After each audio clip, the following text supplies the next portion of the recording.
आकाशवाणी मन की बात. माननीय पंतप्रधान श्री नरेंद्र मोदी यांनी देशवासियांशी साधलेल्या संवादाचा मराठी अनुवाद आता प्रसारित करीत आहोत. माझ्या प्रिय देशवासियांनो, नमस्कार. आज संपूर्ण देश दहशतवादाविरुद्ध एक झाला आहे. संतापानं क्रुद्ध आहे, संकल्पबद्ध आहे. आज प्रत्येक भारतीयाचा एकच निर्धार आहे की आपल्याला दहशतवाद संपवायचाच आहे.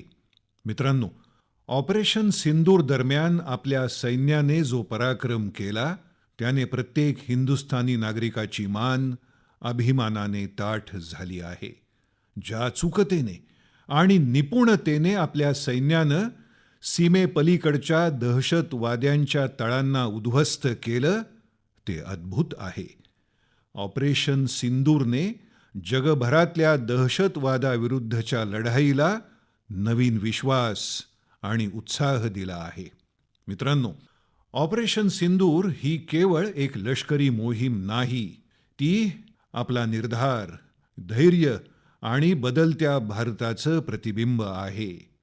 आणि त्याने संपूर्ण देशाला देशभक्तीच्या भावनेनं भारून टाकलं आहे, तिरंग्यानं रंगवलं आहे. देशातील अनेक शहरांमध्ये, गावांमध्ये, लहान लहान वस्त्यांमध्ये तिरंगा यात्रांचं आयोजन झालेलं आपण पाहिलं आहे. हजारो लोक हातात तिरंगा घेऊन देशाच्या सेनेला वंदन आणि अभिनंदन करण्यासाठी बाहेर पडले. अनेक शहरांमध्ये नागरी संरक्षण दलामध्ये स्वयंसेवक होण्यासाठी मोठ्या संख्येनं युवक एकत्र आले. चंदीगडचे व्हिडिओज तर खूप व्हायरल झालेलं आपण पाहिलं. समाज माध्यमांवर कविता लिहिण्यात येत होत्या, निर्धार गीतं गायली जात होती. लहान मुलं मोठे संदेश देणारी चित्र काढत होती. मी 3 दिवसांपूर्वी बिकानेरला गेलो होतो. तिथे मुलांनी मला असंच एक चित्र भेट दिलं. ऑपरेशन सिंदूरने देशातील लोकांवर इतका प्रभाव टाकला आहे की अनेक कुटुंबांनी त्या भोवती आपलं आयुष्य गुंफलं. बिहारच्या कटिहारमध्ये, उत्तर प्रदेशच्या कुशीनगरमध्ये, आणखीही अनेक शहरांमध्ये त्या काळात जन्मलेल्या मुलांचं नामकरण सिंदूर असं करण्यात आलं. मित्रांनो, आपल्या जवानांनी दहशतवाद्यांच्या तळांना उद्ध्वस्त केलं हे त्यांचं दुर्दम्य साहस होतंच. आणि त्यात भारतात तयार झालेली शस्त्र, उपकरणं आणि तंत्रज्ञानाची ताकद होती. यात आत्मनिर्भर भारत हा संकल्पही होता. आपल्या अभियंत्यांच्या, तंत्रज्ञांच्या प्रत्येकाच्या घामामुळेच हा विजय मिळाला आहे. या मोहिमेनंतर संपूर्ण देशात व्होकल फॉर लोकल या संकल्पनेला नवीन ऊर्जा मिळाली आहे. अनेक गोष्टी मनाला भिडत आहेत. एका आईवडिलांनी सांगितलं, आता आम्ही आपल्या मुलांसाठी फक्त भारतात तयार झालेली खेळणीच घेणार आहोत. देशभक्तीची सुरुवात अशी बालपणापासून होईल. काही कुटुंबांनी शपथ घेतली आहे, आम्ही आमच्या पुढील सुट्ट्या देशातीलच एखाद्या सुंदर ठिकाणी घालवू. अनेक युवकांनी वेड इन इंडियाचा निर्धार केला आहे, ते देशातच लग्न करणार आहेत. काहींनी असंही म्हटलं आहे की आता आम्ही केवळ भारतीय कारागिरांनी तयार केलेलीच भेटवस्तू देऊ. मित्रांनो, हीच तर भारताची खरी ताकद आहे. जनमानसाची जोडणी, जनभागीदारी. मी तुम्हा सर्वांना आग्रहाची विनंती करतो की या टप्प्यावर आपण एक निर्धार करूया. आपण आपल्या आयुष्यात जिथे शक्य असेल तिथे देशात तयार झालेल्या वस्तूंना प्राधान्य देऊया. ही केवळ आर्थिक आत्मनिर्भरतेची गोष्ट नाही, ही राष्ट्रनिर्मितीत भागीदार होण्याची भावना आहे. आपलं एक पाऊल भारताच्या प्रगतीत मोठं योगदान ठरू शकतं. मित्रांनो, बसने कुठेही ये जा करणं ही आता किती सामान्य गोष्ट आहे. पण मी तुम्हाला जिथे पहिल्यांदाच बस पोहोचली अशा एका गावाबद्दल आज सांगू इच्छितो. त्या दिवसाची त्या गावातले लोक अनेक वर्षांपासून प्रतीक्षा करत होते आणि जेव्हा गावात पहिल्यांदा बस आली तेव्हा लोकांनी ढोल नगारे वाजवून तिचं स्वागत केलं. बस पाहून लोकांच्या आनंदाला पारावार उरला नाही. गावात पक्का रस्ता होता, लोकांना गरज होती, पण यापूर्वी कधीही तिथे बस जाऊ शकली नव्हती. का? कारण हा गाव माओवादी हिंसाचारानं प्रभावित होता. ही जागा महाराष्ट्रातील गडचिरोली जिल्ह्यात आहे आणि या गावाचं नाव आहे काटेझरी. काटेझरीमध्ये झालेल्या या बदलाचा आजूबाजूच्या संपूर्ण परिसरात परिणाम जाणवत आहे. आता इथली परिस्थिती वेगानं सामान्य होत आहे. माओवादाविरुद्धच्या सामूहिक लढाईमुळे आता अशा भागांपर्यंतही मूलभूत सोयी सुविधा पोहोचू लागल्या आहेत. बस आल्यानं त्यांचं जीवन अधिक सोपं होईल असं गावकऱ्यांचं म्हणणं आहे. मित्रांनो, मन की बातमध्ये आपण छत्तीसगडमधील बस्तर ऑलिम्पिक्स आणि माओवादी प्रभावित भागातील सायन्स लॅबबाबत चर्चा केली आहे. तिथल्या मुलांमध्ये विज्ञानाची आवड आहे. ते खेळांमध्येही कमाल करत आहेत. अशा प्रयत्नांमुळे लक्षात येतं की या भागांमध्ये राहणारे लोक किती धैर्यवान आहेत. अनेक अडचणींना तोंड देऊन आपलं जीवन सुधारण्याचा मार्ग त्यांनी कसा निवडला आहे.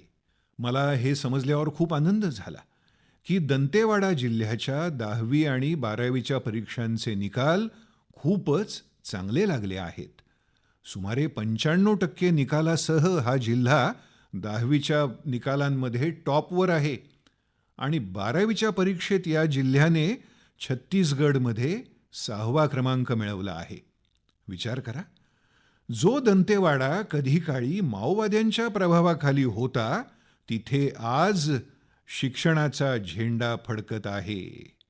अशा बदलांमुळे आपल्या सर्वांना अभिमान वाटतो. माझ्या प्रिय देशवासियांनो, आता मी सिंहांशी संबंधित एक खूप चांगली बातमी तुम्हाला सांगणार आहे. गेल्या केवळ 5 वर्षात गुजरातच्या गीर जंगलातली सिंहांची संख्या 674 वरून 891 झाली आहे. 674 ते 891. सिंहगणनेनंतर समोर आलेली ही वाढ अत्यंत उत्साहवर्धक आहे. मित्रांनो, आपल्यापैकी अनेकांना प्राणी गणना कशी होते हे कदाचित जाणून घ्यायचं असेल. ही प्रक्रिया खूपच आव्हानात्मक आहे. आपल्याला आश्चर्य वाटेल की सिंहगणना 11 जिल्ह्यांमध्ये 35,000 चौरस किलोमीटर क्षेत्रफळात केली गेली आहे. गणनेसाठी या चमूंनी 24 तास सतत या भागांची पाहणी केली. या संपूर्ण मोहिमेत सत्यापन आणि पुन्हा सत्यापन दोन्ही केलं गेलं. यामुळे सिंहांची काळजीपूर्वक मोजणी पूर्ण होऊ शकली. मित्रहो, आशियाई सिंहांच्या संख्येतली वाढ हेच स्पष्ट करते की जेव्हा समाजात आपलेपणाची भावना मजबूत होते तेव्हा उत्कृष्ट निकाल प्राप्त होतात. काही दशकांपूर्वी गीरमध्ये परिस्थिती खूपच आव्हानात्मक होती, पण तिथल्या लोकांनी एकत्र येऊन बदल घडवण्याचं काम हाती घेतलं. तिथे नवीन तंत्रज्ञानाबरोबरच सर्वोत्तम जागतिक पद्धतीही अवलंबल्या गेल्या. याच दरम्यान गुजरात हे वनक्षेत्र अधिकारी पदांवर मोठ्या प्रमाणावर महिलांची नेमणूक करणारं पहिलं राज्य ठरलं. आज दिसत असलेल्या परिणामात या सर्वांचं योगदान आहे. वन्यजीव संरक्षणासाठी आपल्याला असंच नेहमी जागरूक आणि सतर्क राहणं आवश्यक आहे. माझ्या प्रिय देशवासियांनो, 2-3 दिवसांपूर्वीच मी पहिल्या रायझिंग नॉर्थ ईस्ट समिटमध्ये सहभागी झालो होतो. त्याआधीच आपण आपल्या देशाच्या ईशान्य भागाच्या सामर्थ्याला समर्पित अष्टलक्ष्मी महोत्सव देखील साजरा केला होता. आपल्या देशाच्या ईशान्येकडची गोष्टच वेगळी आहे. तिथलं सामर्थ्य, तिथली प्रतिभा खरोखरच अद्भुत आहे. मला क्राफ्टेड फायबर्स विषयी एक रंजक गोष्ट समजली आहे. क्राफ्टेड फायबर्स हा केवळ एक ब्रँड नाही, तर सिक्कीमच्या परंपरेचा, विणकामाच्या कलेचा आणि आजच्या फॅशनच्या विचारांचा सुंदर त्रिवेणी संगम आहे. याची सुरुवात डॉक्टर चेवांग नोरबू भूतिया यांनी केली. ते व्यवसायानं पशुवैद्य आहेत आणि मनानं सिक्कीमच्या संस्कृतीचे खरे ब्रँड अँबॅसेडर. त्यांनी विणकामाला एक नवीन परिमाण प्राप्त करून द्यायचा विचार केला आणि या विचारातून क्राफ्टेड फायबर्सची निर्मिती झाली. त्यांनी पारंपरिक विणकामाला आधुनिक फॅशनशी जोडलं आणि तो एक सामाजिक उपक्रम झाला. आता त्यांच्या इथे फक्त कपडेच तयार होत नाहीत, तर लोकांचं जणू जीवनही विणलं जात आहे. ते स्थानिक लोकांना कौशल्य प्रशिक्षण देतात, त्यांना आत्मनिर्भर करतात. गावातील विणकर, पशुपालक आणि स्वयंसहाय्यता गटांना एकत्र आणून डॉक्टर भूतिया यांनी रोजगाराचे नवनवीन मार्ग निर्माण केले आहेत. आज स्थानिक महिला आणि कारागीर आपल्या कौशल्यानं चांगली कमाई करत आहेत. क्राफ्टेड फायबर्सच्या शाली, स्टोल्स, हातमोजे, मोजे हे सर्व स्थानिक हातमागावर तयार केलं जातं. यामध्ये वापरलेली लोकर सिक्कीमच्या ससे आणि मेंढ्यांपासून मिळते. रंग पूर्णपणे नैसर्गिक असतात. कुठलाही रासायनिक पदार्थ नाही, केवळ निसर्गाच्या रंगांची छटा. डॉक्टर भूतिया यांनी सिक्कीमच्या पारंपरिक विणकामाला आणि संस्कृतीला नवीन ओळख दिली आहे. जेव्हा परंपरेला आवडीशी जोडलं जातं तेव्हा ती संपूर्ण जगाला आकर्षित करू शकते. हीच शिकवण त्यांच्या कामातून आपल्याला मिळते. माझ्या प्रिय देशवासियांनो, आज मी तुम्हाला अशा एका विलक्षण व्यक्तीविषयी सांगू इच्छितो जो एक कलाकार आहे आणि एक साक्षात प्रेरणा स्रोत आहे. त्यांचं नाव आहे जीवन जोशी. वय 65 वर्ष. आता विचार करा, ज्यांच्या नावातच जीवन आहे ते किती चैतन्यानं भरलेले असतील. जीवनजी उत्तराखंडमधील हल्द्वानी इथे राहतात. बालपणात पोलिओनं त्यांचे पाय अधू केले, पण पोलिओ त्यांच्या महत्वाकांक्षेला रोखू शकला नाही. त्यांचा चालण्याचा वेग भले थोडा मंद झाला असेल, पण त्यांचं मन कल्पनेच्या आकाशात भरारी घेतच राहिलं. त्यातूनच जीवनजींनी एका अनोख्या कलेला जन्म दिला. त्याला त्यांनी बगेट असं नाव दिलं. यात ते देवदार वृक्षांच्या सुकलेल्या सालांपासून सुंदर कलाकृती तयार करतात. सामान्यतः ही साल लोक निरुपयोगी समजतात, पण ही साल जीवनजींच्या हातात आली की एक समृद्ध वारसा होते. त्यांच्या प्रत्येक कलाकृतीत उत्तराखंडच्या मातीचा सुगंध असतो. कधी वाटतं उत्तराखंडच्या पर्वतांचा आत्माच त्यांनी देवदारपासून तयार केलेल्या लोकवाद्यांमधून गुंजत आहे. जीवनजींचं काम केवळ एक कला नाही, तर एक साधना आहे. त्यांनी या कलेसाठी आपलं संपूर्ण जीवन समर्पित केलं आहे. जीवन जोशींसारखे कलाकार आपल्याला हीच आठवण करून देतात की परिस्थिती कशीही असो, जर निर्धार पक्का असेल तर अशक्य असं काहीच नाही. त्यांचं नाव जीवन आहे आणि त्यांनी खऱ्या अर्थानं जीवन जगणं म्हणजे काय असतं ते दाखवून दिलं आहे. माझ्या प्रिय देशवासियांनो, आज अशा अनेक महिला आहेत ज्या शेतांबरोबरच आभाळाच्या उंचीवर देखील काम करत आहेत. होय, तुम्ही बरोबर ऐकलं आहे. आता गावातील महिला ड्रोन दीदी होऊन ड्रोन उडवत आहेत आणि शेतीत नवी क्रांती घडवत आहेत. मित्रांनो, तेलंगणाच्या संगारेड्डी जिल्ह्यात काल परवापर्यंत ज्या महिलांना इतरांवर अवलंबून राहावं लागे, आज त्याच महिला ड्रोनच्या सहाय्याने 50 एकर जमिनीवर औषध फवारणीचं काम करत आहेत. सकाळी 3 तास, संध्याकाळी 2 तास आणि काम संपलं. उन्हाच्या झळा नाहीत, विषारी रसायनांचा धोका नाही. मित्रांनो, गावकऱ्यांनी सुद्धा हा बदल मनापासून स्वीकारला आहे. आता या महिला ड्रोन ऑपरेटर नाही, तर स्काय वॉरियर म्हणून ओळखल्या जातात. जेव्हा तंत्र आणि संकल्प एकत्र येतात तेव्हाच बदल घडतो. असंच जणू या महिला आपल्याला सांगत आहेत. माझ्या प्रिय देशवासियांनो, आंतरराष्ट्रीय योग दिनाला आता 1 महिन्यापेक्षाही कमी काळ शिल्लक आहे. आपण अजूनही योगापासून दूर असाल तर आता योगाशी जोडून घ्या, याची आठवण या निमित्ताने होते. आपल्या जगण्याची पद्धत योगामुळे बदलून जाईल. मित्रहो, 21 जून 2015 रोजी योग दिनाची सुरुवात झाल्यापासूनच याबद्दलचं आकर्षण सातत्यानं वाढत आहे. यावर्षीही योग दिनाबाबत जगभरातल्या लोकांचा जोश आणि उत्साह दिसून येत आहे. विविध संस्था आपापल्या तयारीबद्दल माहिती देत आहेत. गेल्या वर्षीच्या छायाचित्रांनी मोठी प्रेरणा दिली आहे. आपण हेही पाहिलं की वेगवेगळ्या देशांमध्ये कुठल्याशा वर्षी लोकांनी योग शृंखला केली, योग वलय केलं. एका वेळी 4 पिढ्या एकत्रितपणे योग करत आहेत, असंही खूप ठिकाणी पाहायला मिळालं.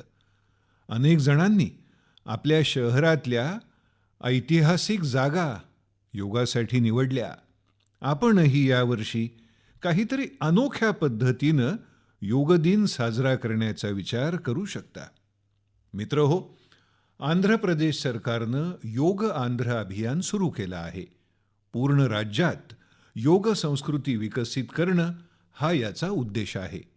या अभियानाअंतर्गत योग करणाऱ्या 10 लाख लोकांचं एकत्रीकरण करून एक साखळी तयार करण्यात येणार आहे.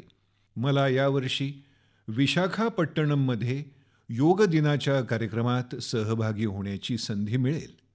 यावर्षीही आपले तरुण साथीदार देशाच्या वारशाशी संबंधित ऐतिहासिक महत्त्वाच्या जागी योग करणार आहेत हे समजल्यावर मला आनंद झाला. अनेक तरुणांनी नवे विक्रम प्रस्थापित करण्याचा आणि योग शृंखलेचा भाग होण्याचा संकल्प सोडला आहे. आपल्या कॉर्पोरेट्स देखील यात मागे नाहीत. काही आस्थापनांनी कार्यालयामध्येच योगाभ्यासासाठी वेगळी जागा ठरवली आहे. काही स्टार्टअप उद्योगांनी त्यांच्याकडे ऑफिस योग अवर्स ठरवून घेतले आहेत. काही जण गावांमध्ये जाऊन योग शिकवण्याच्या तयारीतही आहेत. आरोग्य आणि सुदृढता याबद्दलची लोकांमधली जागरूकता पाहून मला फार बरं वाटतं.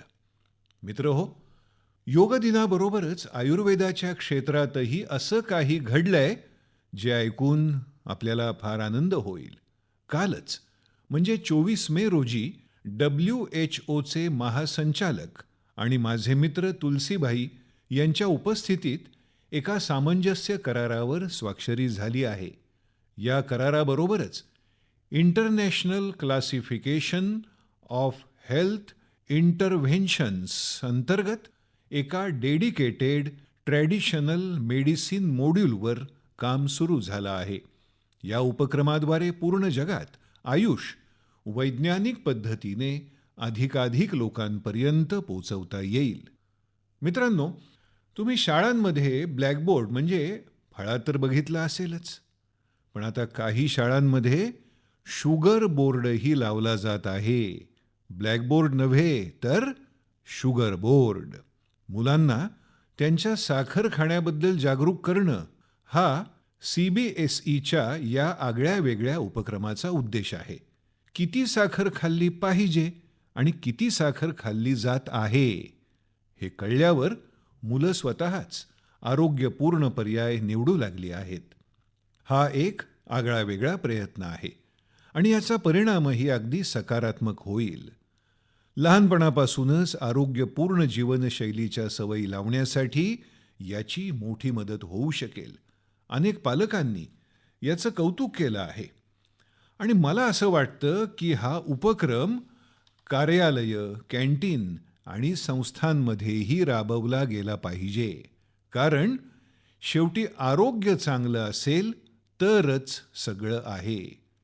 निरोगी भारत हाच बलशाली भारताचा पाया आहे. प्रिय देशवासियांनो, स्वच्छ भारत हा विषय निघेल आणि मन की बातचे श्रोते मागे राहतील असं होईल तरी का?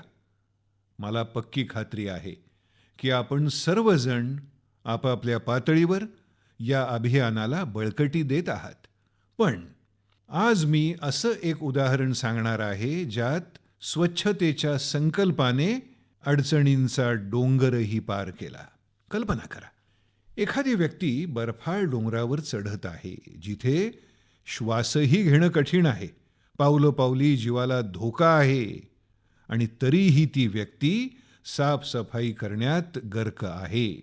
आपल्या ITBP तुकडीच्या सदस्यांनी असंच काहीसं केलं आहे.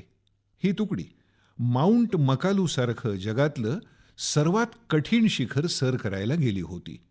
पण मित्रहो, त्यांनी केवळ गिर्यारोहण केलं नाही, तर त्याबरोबर स्वच्छतेची मोहीमही आपल्या ध्येयाशी जोडून घेतली.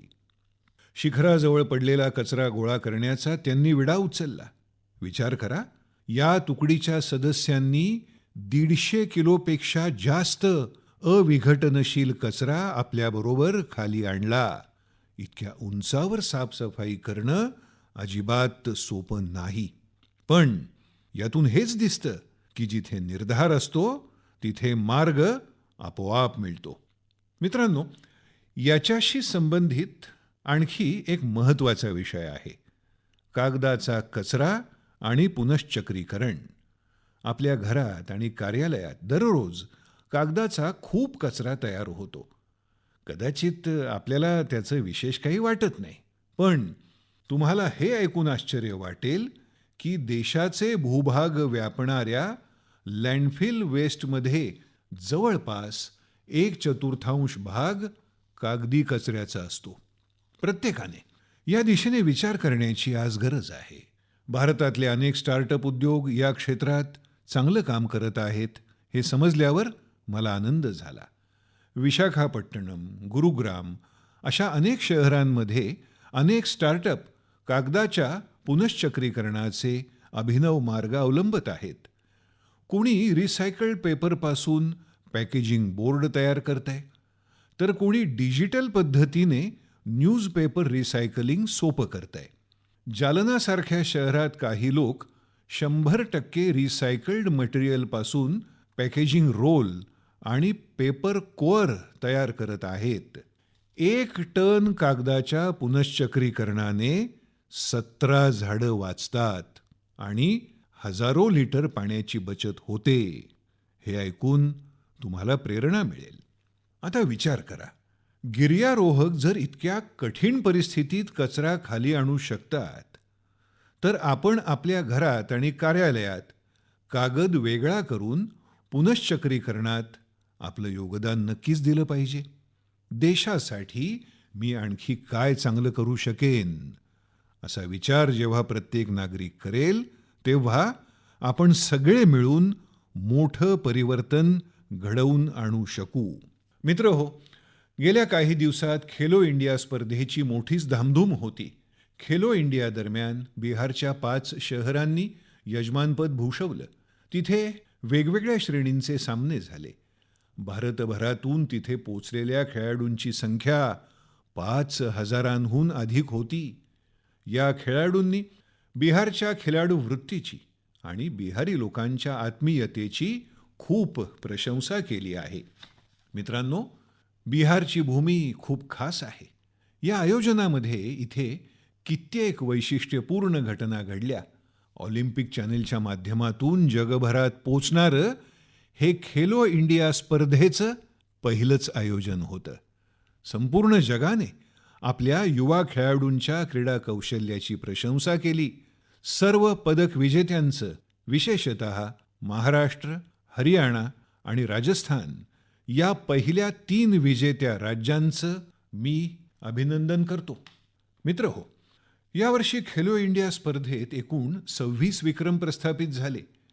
भारोत्तोलन स्पर्धांमध्ये महाराष्ट्राची अस्मिता धोने, ओदिशाचा हर्षवर्धन साहू आणि उत्तर प्रदेशचा तुषार चौधरी यांच्या शानदार कामगिरीने सर्वांच्या मनात घर केलं. महाराष्ट्राच्या साईराज परदेशीने तर 3 विक्रम केले. ॲथलेटिक्समध्ये उत्तर प्रदेशच्या कादर खान आणि शेख झिशान यांनी आणि राजस्थानचा हंसराज यांनी चमकदार कामगिरी केली. यंदा बिहारनंही 36 पदकं पटकावली. मित्रांनो, जो खेळतो तोच फुलतो. तरुण क्रीडा प्रतिभेसाठी स्पर्धा खूप महत्त्वाच्या असतात. अशा प्रकारच्या स्पर्धा घेण्यामुळे क्रीडा क्षेत्रातलं भारताचं भविष्य उज्ज्वल होऊ शकेल. प्रिय देशबांधवांनो, 20 मे रोजी जागतिक मधमाशी दिवस साजरा झाला. मध फक्त गोडवाच नाही तर आरोग्य, स्वयंरोजगार आणि आत्मनिर्भरतेचंही दान देऊ शकतो याचं स्मरण करून देणारा हा दिवस.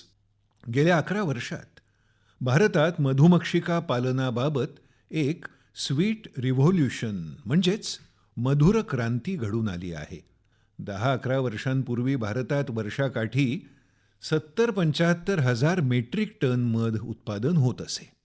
ते वाढून आज जवळपास 1.25 लाख मेट्रिक टनापर्यंत पोहोचलं आहे.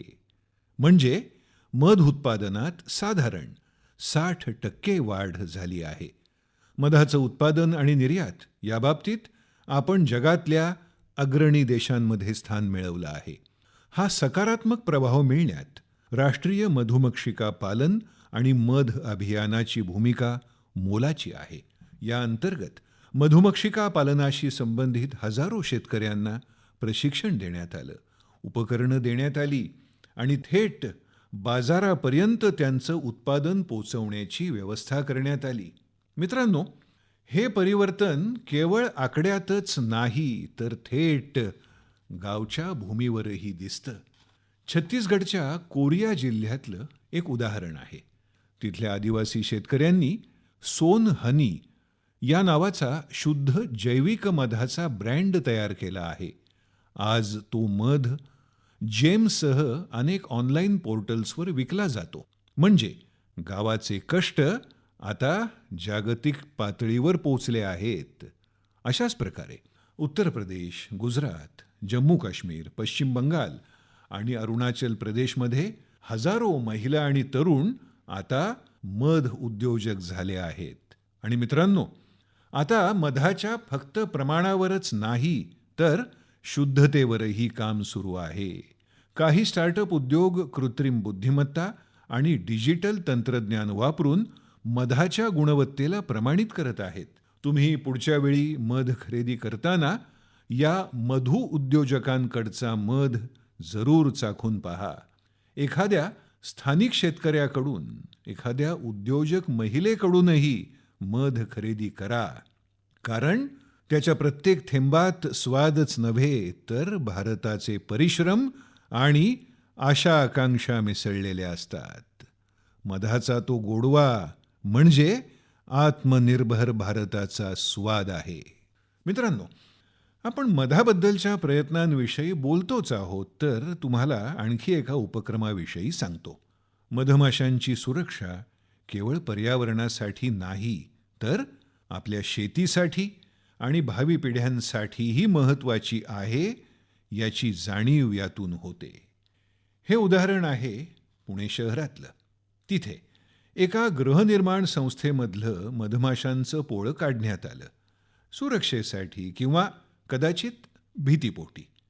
पण या घटनेनं एका व्यक्तीला विचारप्रवृत्त केलं.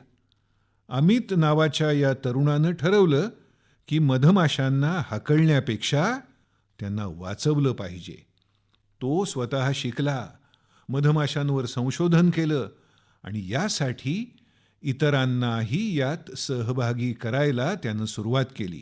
हळूहळू त्यांनी एक पथक तयार केलं. त्याला नाव दिलं बी फ्रेंड्स, म्हणजे मधमाशांचे मित्र. आता हे मधमाशांचे मित्र मधमाशांची पोळी एका ठिकाणाहून दुसरीकडे सुरक्षितपणे घेऊन जातात, जेणेकरून लोकांनाही धोका नसेल आणि मधमाशाही सुरक्षित राहतील. अमितजींच्या या प्रयत्नांना फळही चांगलं आलं आहे. मधमाशांची पोळी वाचत आहेत, मधाचं उत्पादन वाढत आहे आणि सर्वात महत्त्वाचं म्हणजे जनजागृतीही वाढत आहे. आपण जेव्हा निसर्गाशी संतुलन राखून काम करतो तेव्हा सर्वांचाच फायदा होतो हेच यावरून शिकायला मिळतं. प्रिय देशवासियांनो, मन की बातच्या आजच्या भागात इतकंच. तुम्ही असंच देशबांधवांचं यश, समाजासाठी त्यांनी केलेलं कार्य माझ्यापर्यंत पोचवत रहा. मन की बातच्या पुढच्या भागात अनेक नवे विषय घेऊन पुन्हा भेटूया, देशवासियांच्या नवीन यशाची चर्चा करण्यासाठी. मी तुमच्याकडून येणाऱ्या अशा माहितीची वाट पाहतो. तुम्हा सर्वांना खूप खूप धन्यवाद. नमस्कार. मन की बात. माननीय पंतप्रधान श्री नरेंद्र मोदी यांनी देशवासियांशी साधलेल्या संवादाचा मराठी अनुवाद आपण ऐकला. हा मराठी अनुवाद आकाशवाणी मुंबई अस्मिता वाहिनीवरून प्रसारित करण्यात आला.